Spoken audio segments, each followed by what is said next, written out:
Let's talk about replacement pictures. Some of you may have noticed that I designed my entire book really around this concept of replacement pictures and the ability to think in ideals.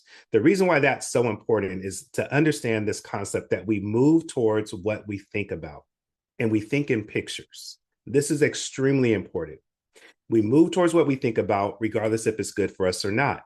And what we found is that most people spend their time thinking about what they don't want instead of what they do want.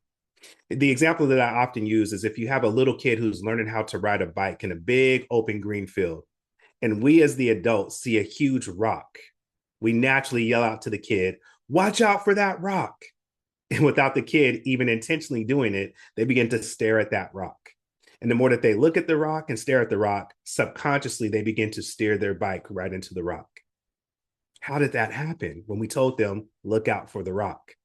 Well, because we move towards what we think about. The kid wasn't even thinking about the rock until we said, look out for the rock. What the replacement picture would have sounded like would have been, hey, stay in the big open spaces, stay in the wide open spaces, telling people what we actually want them to do. And so it's very important to understand this concept that we think in pictures and replacement pictures are key. If something in our life isn't going well and we want to change it, it's important to start to think about what would the replacement picture look like? How would I handle that differently the next time? What would I want that experience to feel like the next time? And as we give ourselves those replacement pictures, we increase the likelihood that we will move towards that. So one of the big things to understand about this concept is that there are certain words in the English language that we receive no picture from. As a matter of fact, anytime that we use this one word I'm going to share with you, we have actually increased the likelihood that we will do the thing that we're telling ourselves not to do. And that word is the word don't. I know what people are thinking. Hey, don't. I use that word all the time. Don't do this. Don't do that. I hope I don't forget.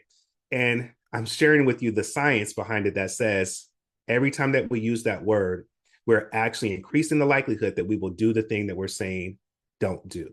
It's like if I told you don't turn around, most people's natural instinct will be to look behind them.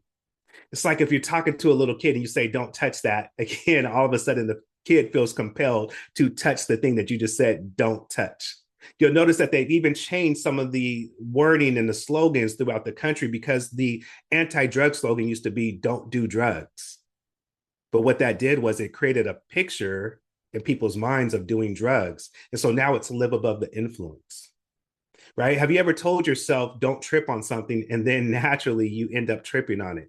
Not because you wanted to, but it often creates the picture in your head. So here's a little thing that I have people do sometimes. I'll ask them to close their eyes. So if you wouldn't mind, close your eyes just for a moment. All right.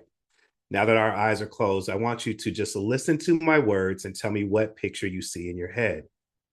Hey, don't leave your books on your bed. Don't leave the books on the bed. Don't leave your books on the bed. Do not leave your books on the bed. Don't leave your books on your bed. Please open your eyes and tell me what picture did you see in your head? For most people, they will tell me they saw books on the bed. But I just told you 5 times, don't leave your books on the bed. Folks, this is what we call coaching backwards. The replacement picture would have moved them towards the action that we actually wanted. So if you wouldn't mind, one more time, go ahead and close your eyes with me. And tell me, what do you see this time as you hear me speak these words? Remember, grab your books and put them in your bag. Remember, grab your books and put them in your bag. Remember to grab your books, put them in your bag, and put them by the front door. Grab your books, put them in the bag, leave them by the front door. Open your eyes and tell me what picture did you just now see? Hopefully you saw those books in the bag and sitting at the front door. This is why replacement pictures are so important. Rather than telling someone don't get upset, the replacement picture would be stay calm. If you make a mistake, which we all do in life, often what we do is we repeat over and over and over again in our heads what we've done wrong. And we think that that will help change the behavior in the future. The question that we should be asking ourselves is, what can I do differently the next time? And giving ourselves the replacement picture. The next time I'm going to count to 10. The next time I'm going to stay calm. The next time I'm going to breathe. The next time I'm going to remember to ask for help. The next time I'm going to start the project earlier. Those are the replacement pictures that we really need in order to continue moving towards the successful life that we desire. It's all about replacement pictures.